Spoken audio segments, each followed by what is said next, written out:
The stage lights hadn't dimmed yet, but the air in the hall suddenly turned heavy, as if concrete had been poured over it. That moment when the cigarette smoke hung suspended near the ceiling and the clinking of crystal glasses was cut like a knife.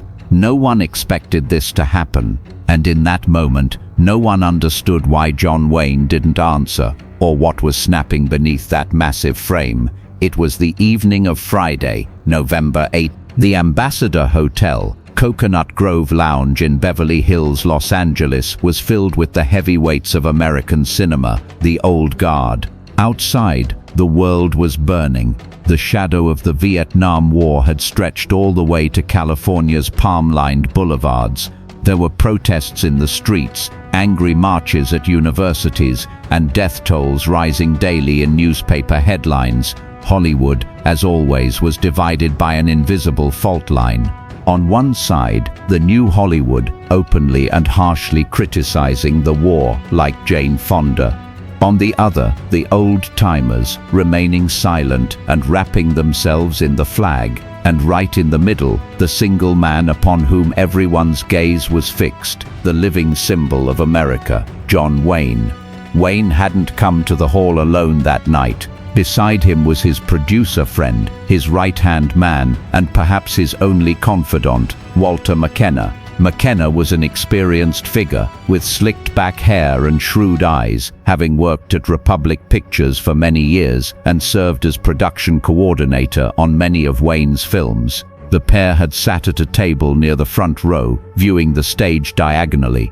Wayne stood tall as always. His shoulders were broad, his back straight like a canyon wall. The expression on his face was hard, but tired, to those looking closely. He was past 60. His breath still hadn't fully recovered after the severe lung surgery he underwent 3 years prior. His left lung and 2 ribs had been removed, yet he breathed as if he lacked nothing, as if his lungs were working at full capacity, or so it seemed. Showing weakness was not in his vocabulary. Never. The night's topic was perhaps the riskiest title that could have been chosen: Patriotism and Responsibility in American Cinema. Among the speakers were conservative senators, studio executives, and war correspondents fresh from the front, their uniforms hanging loosely on their bodies. When it came time for the Q&A session, a hand went up from the back rows, from the smoke-filled dimness. The owner of the hand was Richard Holloway. Title: a 29-year-old political reporter working for the Los Angeles Herald, ambitious, angry at the system, and wielding his pen like a scalpel.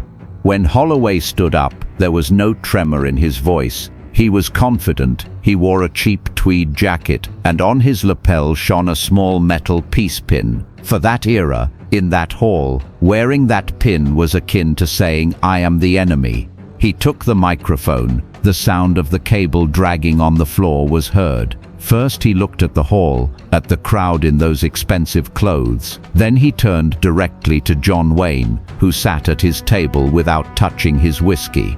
"This question is for Mr. Wayne," he said in a clear, glass-like voice.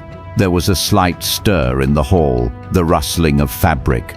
Walter McKenna turned his head sharply toward Wayne, his eyes saying, "Don't answer." Wayne, however, did not take his eyes off Holloway, those eyes that had scared off bandits in hundreds of movies. But Holloway didn't look away. Holloway continued, "Mr. Wayne, for 30 years in your films, you have always played soldiers, heroes, leaders. You raised the flag at Iwo Jima, you landed at Normandy, you died at the Alamo. But in real life, you never fought." Breath was held in the hall. A tray in a waiter's hand trembled slightly. "During the Second World War, while your peers went to the front, you stayed in Hollywood. Now you act hawkish about Vietnam and make harsh statements encouraging young men to war. So I have to ask, does someone who has never worn a uniform, never lain in a trench, have the moral right to speak so definitively about blood and death? This sentence dropped into the room like a bomb. Some bowed their heads in shame, some smiled beneath their mustaches, others openly grumbled in discomfort. This was Hollywood's biggest taboo. The moment the emperor had no clothes, Walter McKenna gritted his teeth, gripping the armrests of his chair as if to crush them. This question was unexpected, at least not this directly. The moderator of the night, Professor Alan Whitmore, a respected academic with a bow tie from the Chair of American History at UCLA, reached for his microphone to suppress the panic. "Mr. Holloway, this is a personal attack."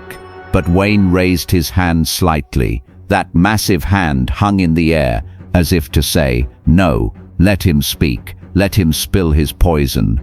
Seeing Wayne remain silent, Holloway delivered one final blow. "Don't you think this is a contradiction, Mr. Wayne? Or does the heroism on screen cover up the lack of it in real life?" The hall was completely silent now.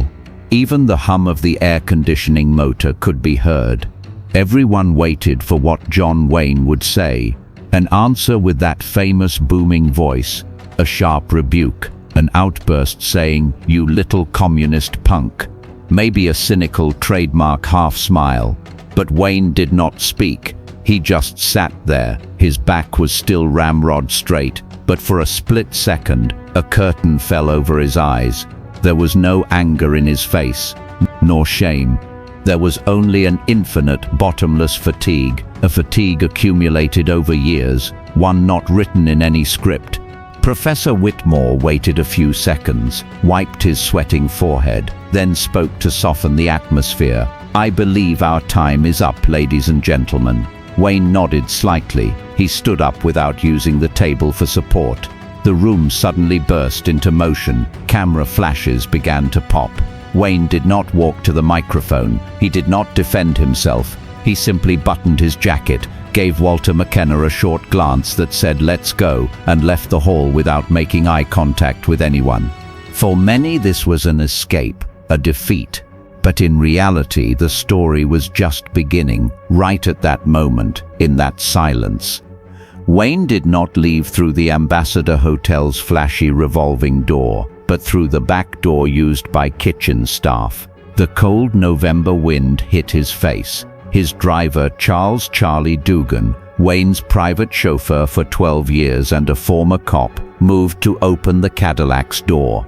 Wayne stopped. He put his hand on the hood of the car. He felt the heat of the engine.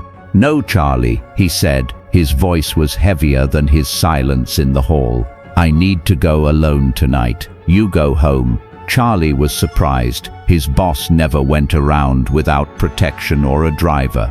"Sir, it's not safe. Journalists, protesters." "I said go, Charlie. Go." Wayne turned up the collar of his coat and walked away from the back street of the hotel into the darkness. Moving away from the glittering avenues of Beverly Hills, he headed towards more secluded, quieter streets. About 2 blocks away, parallel to Santa Monica Boulevard, he stopped in front of an unassuming brick office building. The building had a plain brass plaque, Veterans Support Office, Los Angeles Chapter. It was 10:40 p.m. Normally it should have been closed, but the lights in the second-floor office were burning, yellow and pale. Wayne climbed the stairs slowly. His breath was tightening, but he didn't stop. He knocked on the door. 3 short taps. The man who opened the door was Frank Miller, title U.S. Marine Corps retired Captain, Guadalcanal veteran. He walked with a limp in his left leg and had shrapnel scars on his face.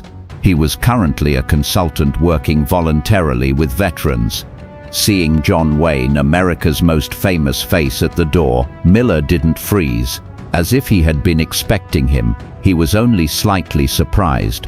"Duke," he said, setting formality aside. Wayne bowed his head, took off his hat. His hair was plastered to his forehead with sweat. "Frank," he said, "I saw your lights. I had no one to talk to." Miller stepped aside. "Come in, there's coffee. It's not fresh, but it's hot." Wayne entered. The room smelled of cigarette smoke and cheap file paper. There were 2 other people inside. One was Dr. Samuel Ortega, an idealistic psychiatrist with dark circles under his eyes, working with soldiers recently returned from Vietnam. The other was a young soldier sitting in the corner, in the shadows, Corporal Michael Reeves, 24 years old. Reeves had returned from the hell of Da Nang just 3 months ago. He was wearing civilian clothes, but he sat as if he were still in a trench. His hands were trembling. He hadn't even touched the styrofoam cup of coffee on the table. Wayne scanned the room. Photos of fallen soldiers, maps and unpaid bills hung on the walls. Without saying a word, he sat on a creaky metal chair opposite Reeves. There was a long, uncomfortable silence. The siren of a police car passing on the street was heard. Finally, Wayne spoke, his voice raspy. "I was asked a question tonight," he said, fixing his eyes on Reeves' trembling hands, "and I didn't answer. I ran away." Frank Miller leaned against his desk. "We heard it on the radio," he said. "That kid, Holloway, he's a good journalist, but he only writes what he sees." Wayne lifted his head. "What's your name, son?" The young soldier started. The hero of his childhood was in front of him, but he no longer believed in heroes. "Michael Reeves, sir. Unit, U.S. Army, 1st Infantry Division, the big red one." Wayne nodded. "Did you go to war?" Reeves swallowed. His eyes filled up, but he didn't cry. "Yes, sir. My body went." "So did your soul return?" This question echoed in the room. Dr. Ortega stopped taking notes. Frank Miller held his breath. Reeves couldn't answer. He shook his head. "No, it's still there." Right at this point, Wayne's mask fell. He stood up. He took off that expensive tuxedo jacket and hung it on the back of the chair. He rolled up the sleeves of his silk shirt. The age spots and veins on his arms were visible. "I didn't go to war, Michael," Wayne said.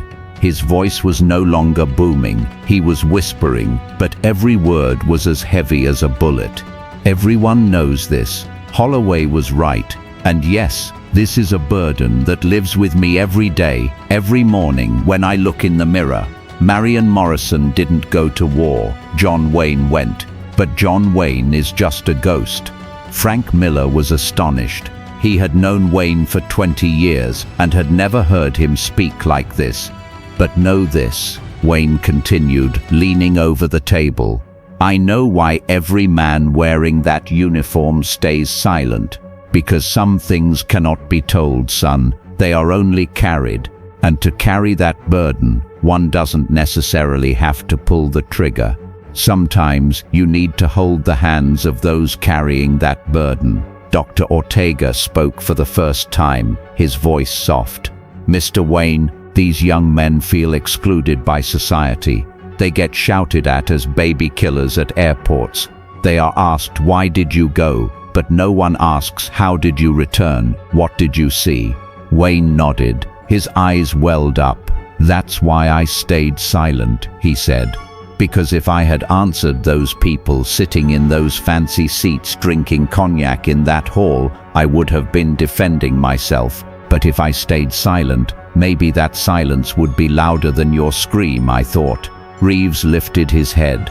For the first time, a light appeared in his eyes, not anger, but the light of being understood. "But sir," he said with a trembling voice, "when you stay silent, they think they won. They think they defeated you." Wayne put that massive hand on Reeves' shoulder. "No, son," he said. "When I stayed silent, I took responsibility. Sometimes winning isn't about being right. Sometimes winning is taking the beating and staying standing, so that those behind you aren't afraid." Wayne left that office towards the morning that night. As he left a leaf torn from his personal checkbook on Frank Miller's desk. The amount section was blank. "Do what's necessary, Frank," he said. "No name, just say a friend." But what Wayne didn't know was that the story didn't end there. Journalist Holloway was tracking the scent like a hound. 2 days later, Monday morning, November 20, the editorial office of the Los Angeles Herald was like a beehive. Typewriter sounds, telephone rings, cigarette smoke. Richard Holloway found a brown envelope on his desk while drinking his morning coffee. It had no stamp. It had been left by hand. He opened the envelope. What came out was both a dream and a nightmare for a reporter. The file contained hundreds of donation receipts, bank transfer orders, hospital bills. The name section was blacked out or said anonymous, but the bank account number making the transfers, Batjack Productions, John Wayne's production company, dates between 1963-1967, details a $500,000 donation for prosthetic devices to Walter Reed Hospital, full university tuition for 40 soldiers returning from Vietnam, lifetime pensions for the families of 2 veterans who committed suicide, total amount $2.4 million, approximately $20 million in today's money. And at the bottom, a single note written with a typewriter. Words are cheap, Richard. If the burden isn't shared, patriotism is just a word. There was no signature, but Holloway recognized the smell of that paper. It smelled of the pipe tobacco Walter McKenna used. McKenna had made his final move before dying, not to protect his boss, but to show the truth. That same evening, Holloway asked himself, if this man didn't speak, on whose behalf did he stay silent, and whom did I judge? An actor, or a man trying to cleanse his conscience with money? News editor Margaret Collins looked at the file over his shoulder. If you print this, she said, you make Wayne a hero. The leftists will excommunicate you. Holloway nodded. If I print this, I will have done the truth, Margaret. But there is a problem. What is it? Wayne doesn't want this. These documents were leaked, but he didn't approve. If I print it now, we make it look like a public relations stunt. They will say John Wayne confessed his sins with his money. Holloway had burned the biggest story of his life. He locked the file in his drawer. I will wait, he said. I will wait until he speaks. Wayne did not retreat into seclusion after that silence. On the contrary, he did what he knew best. He attacked. In 1968, he decided to film the Green Berets. This would be the only Hollywood movie supporting the Vietnam War. Studio bosses were terrified. Jack Warner warned Wayne in his office, "Duke, this will be suicide. The country hates the war. They will burn down the theaters." Wayne lit his cigar, blew the smoke into Warner's face. "Let them burn them, Jack. I am not making this movie for the critics. I am making this movie for the kids dying in the mud over there. No one tells their story. Everyone calls them killers. I will call them heroes." The film was made. Critics buried the film. Propaganda, trash, warmongering. But the public filled the theaters. It broke box office records. Michael Reeves was working as a consultant on Wayne's set during that period. Wayne had given him a job. One day on set, in the heat of Georgia, Wayne was out of breath, pressing an oxygen mask to his face. Reeves came to his side. "Are you all right, sir?" Wayne lowered the mask. His face was gray. "Just a little dust, son. I'm fine." Reeves understood in that moment. Wayne was losing his battle with cancer, but he wasn't letting anyone know. He could win the war in the movie, but he was losing the war inside. Years passed. The war ended. Nixon resigned. America changed. In 1974, Harvard University, the country's most liberal, leftist stronghold, mockingly invited John Wayne. Their aim was to throw this old dinosaur in front of the students and humiliate him. Wayne accepted the invitation. He entered the campus on top of a tank. Yes, on top of a real military armored personnel carrier, cowboy hat in hand. Students booed, threw tomatoes. When he entered the hall, thousands of students were shouting, "War criminal." Wayne went up to the podium. He took the microphone. He smiled. "Hello, kids," he said. "I see you've all read Mao's little red book, but you forgot to read the Constitution." Laughter and boos mixed in the hall. For 2 hours, the smartest students tried to corner him. "Why did you support the war?" "Because," said Wayne, "my country is my country even when it's wrong. To correct the wrong, I stay inside, I don't burn the flag." When the meeting ended, those booing students were giving Wayne a standing ovation, not because they agreed with his ideas, but because they respected his backbone, his courage to stand behind what he believed in. Holloway was there that day. He wrote this in his notebook: "He might be a dinosaur, but even T-Rexes deserve respect." John Wayne was now walking towards death. Stomach cancer had taken over his body. That massive man was reduced to skin and bones. While he lay in his room on the 9th floor of the UCLA Medical Center, the country was praying for him. Date: June 11th, 9. Beside him was Michael Reeves. Reeves was now a successful architect, married and a father of 2. Wayne opened his eyes with difficulty. "You came," he whispered. Holloway sat on the edge of the bed. "We had to come, Duke." Wayne pointed to the drawer at his bedside. "Open that place, Richard." Holloway opened the drawer. Inside was an old yellowed envelope. This was the letter Wayne wrote because he couldn't go to World War II, but never sent. A letter written to General MacArthur. A letter begging, take me as a private." The studio had blocked this letter, kept him on the sets. "Take this," said Wayne, "and take that file too. You can write now." Holloway was surprised. "Why now?" Wayne smiled, that famous, crooked smile. "Because I'm not acting anymore," he said. "The scene is over. The lights are dimming. I want people to know that John Wayne was just a costume, and the man inside was just a mortal who was scared, regretful, but trying to make amends." Reeves held Wayne's hand. "You weren't a coward, sir. You became our voice. Thousands like me survived thanks to you. Those funds, those hospitals." Wayne squeezed Reeves' hand. His strength was running out.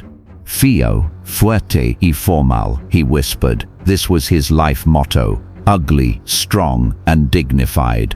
That night, when John Wayne took his last breath, his family wasn't the only ones in the room. Outside, in the hospital garden, hundreds of veterans were keeping watch. With candles, without taking any orders, they had come on their own accord. The funeral ceremony was simple. On a hill overlooking the Pacific Ocean, there was no list of unplayed movies or unwon wars on his tombstone. As per his will, only this was written: Fio, fuerte y formal. Richard Holloway headlined the news the next day. The headline was, "Silence Ended. John Wayne's greatest role was the one he never played." The article contained all those donations, the silence of that night, those secret tears.